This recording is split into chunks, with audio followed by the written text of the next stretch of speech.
Knife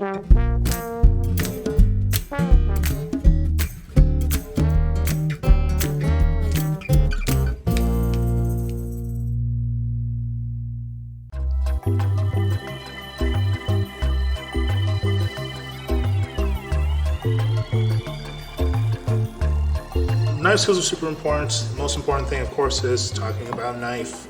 Now, the one thing that we're going to talk about when it comes to knife is all different parts. So let's go through them. The first is going to be the cutting edge. Then we have the point. We have the spine. We have the handle. And then we have the bolster. Now, the way I like to hold my knife is actually by the bolster. So what I do is I simply pinch by the bolster. Then with the rest of my fingers, I like to put the handle right on this line of knuckles. Grab onto it gently and tip it over. Now, anytime we're chopping anything, we're always going to go knife pointing into the cutting board. We're not doing this, we're always leading with the knife. We're going to try to use drag, because if you think about the edge of a knife, it actually looks kind of like a comb. So when you are chopping, you're kind of bending all of these little spurs down the knife. So we really want to be all about using these spurs to cut things, kind of like a saw. So let's get into it. The first item I want to talk about is avocados, because I think a lot of people who do avocados, they do it very unsafely. And I want to show you a safe and easy way to take out the pit from an avocado and make slices.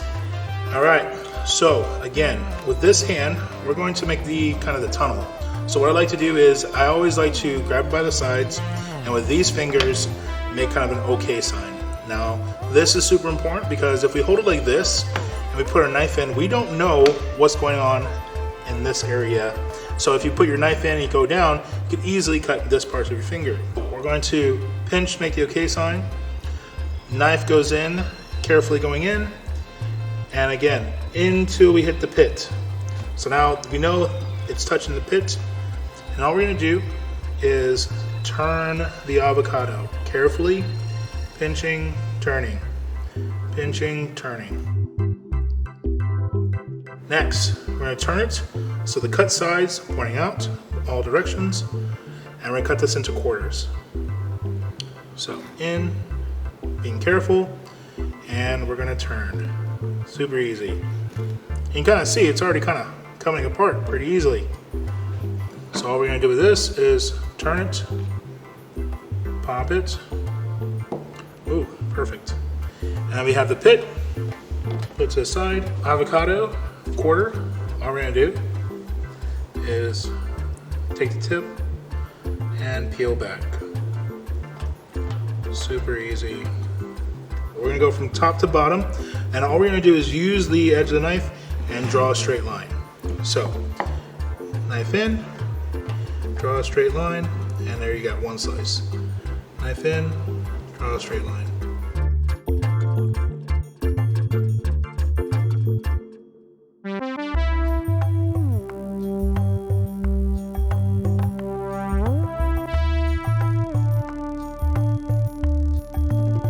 Dicing an onion.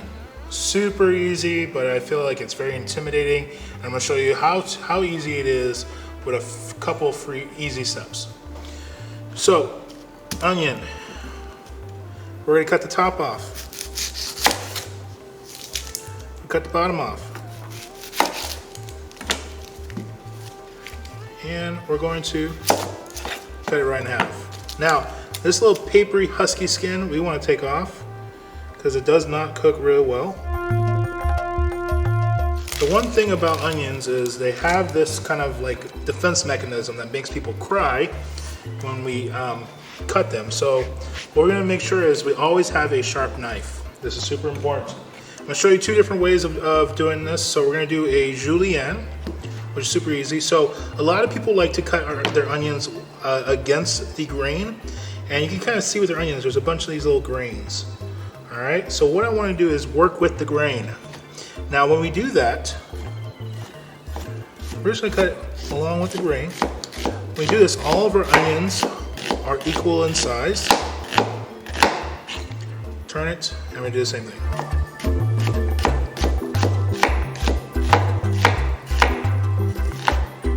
There you go.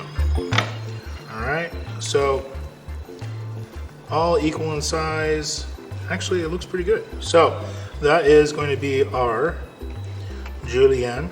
Now let's talk about dicing. So all we're going to do is we're going to slice along this way and then slice the opposite way. So super easy. Now when I cut into this, we're going to leave a little bit intact. It's super important because whenever we're doing this, if it's not intact, it can actually fall apart. So we just leave a little bit still intact. You see, I'm pulling away. I'm not cutting all the way through, just pulling away. Super easy, it's still intact, it doesn't fall apart, and then we dice.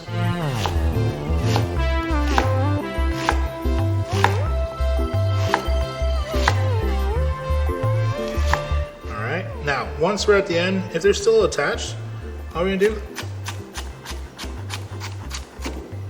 just dice it up.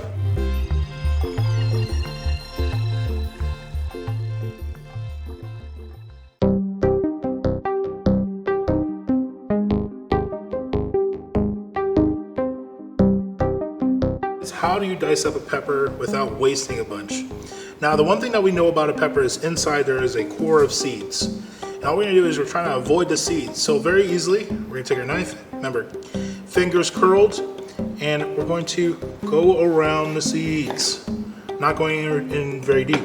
Now you can kind of see the walls are about a ½ inch thick, and we're gonna kind of keep going with that little same kind of size. Just going all the way around.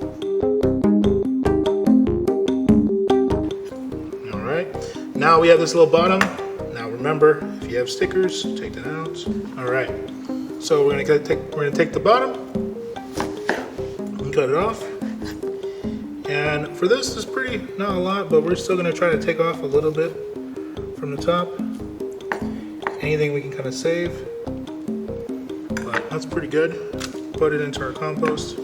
We have a bunch of little planks. So what we're gonna do with our little planks is we're gonna line them up into little sticks. Remember, we're trying to keep them all consistent.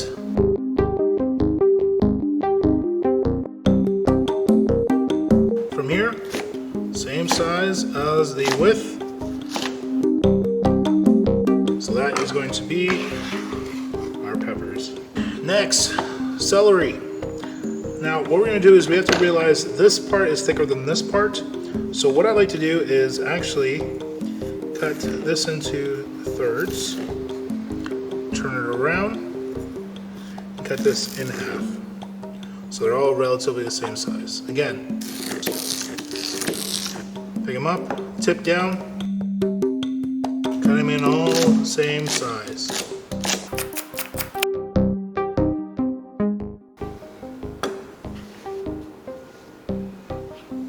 Carrots. Now carrots are really weird because sometimes this side is really thick and this side is really small. So what we're gonna do, we're gonna cut the bottom, cut the top, and cut them in half. Super easy.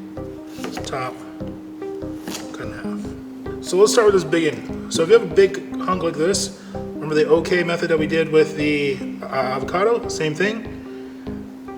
Cut this, just like that. And we're gonna cut this into quarters. So now they're the same size as the rest of the buddies. All right, next thing we're gonna do, cut these into little sticks. We want them all to be relatively the same size.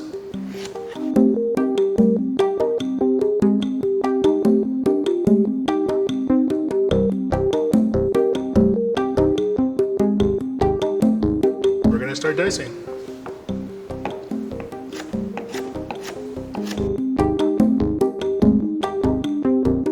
Too big, cut them in half.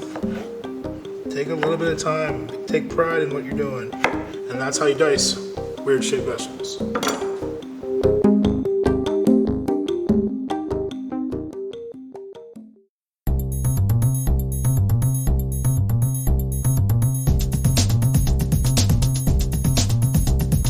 Alright, so this lesson I want to do super simple, talking about the peeler. I think one of the most used tools, but I feel like it can be also one of the most dangerous tools in the kitchen. So what we're going to do with this is show you how to properly peel a carrot or anything. So the most important thing with peelers is always peeling away from you. You never want to peel towards you, because when you're peeling towards you, you have a chance of hurting yourself. Now let's talk about the parts of a peeler. We have the handle, and then we have the blade connection. And then there's also, I call this the eye poker outer of all the potatoes. So if there's a bad part of a potato, you just kind of use it to poke it out. So this is just as sharp as a knife, if not, I'll also say kind of sharper. So anytime we're doing anything, we're always going to be pulling away. Now, the most important thing also with our hands, we're going to always grab from the behind, so as far back as possible whenever we're peeling anything. Now, whenever we cut anything or peel anything, we're going to start from the middle and work our way out. So just have that imaginary idea. This is the middle, and peel. We're going to peel. Super easy. And we're just going to gently just turn it. That's all it is. Super simple. Boom. All right. So turn it around, grab it from the back. Our fingers are about 3 inches away from the blade, so there's no chance, or very small chance, of you ever accidentally peeling your fingers off.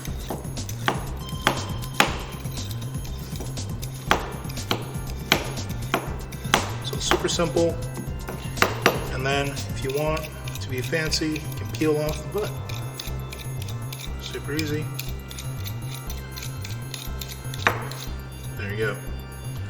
And that's how you peel a carrot.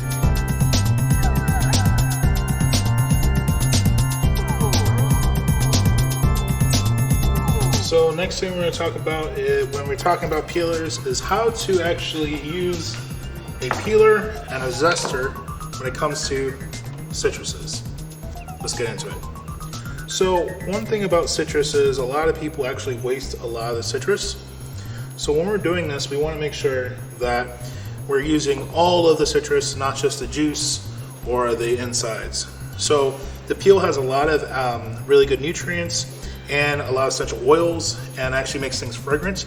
So we're going to show you how to 2 ways of getting the most out of your citrus. Let's talk a little bit about how to zest a citrus with a peeler. Now, everybody most likely has a peeler. I know when it comes to zesting, not a lot of people have zesters. So I'm going to show you both ways. This might be a tool that you might want to invest in, but if you don't have it and you have a peeler, just as good. So let's talk a little bit about how to do this properly and safely. So just like we did with the carrot, we're going to make sure that we're going to be keeping our fingers away from the blade as much as possible.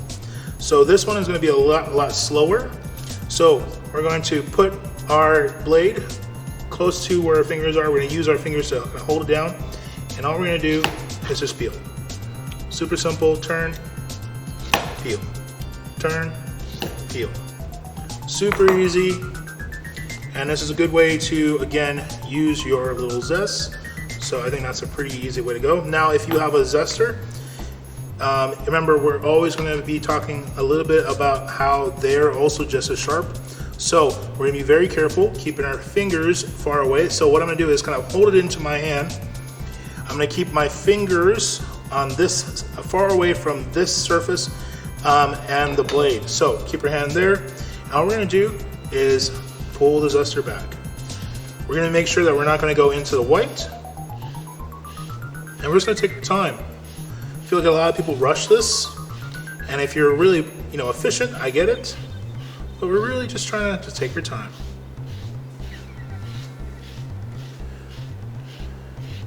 And now we have all the zest. We can easily, and now there's our zest. So you have your pile zest or you have your peel zest. Either way, I think they're perfect. This is how you zest.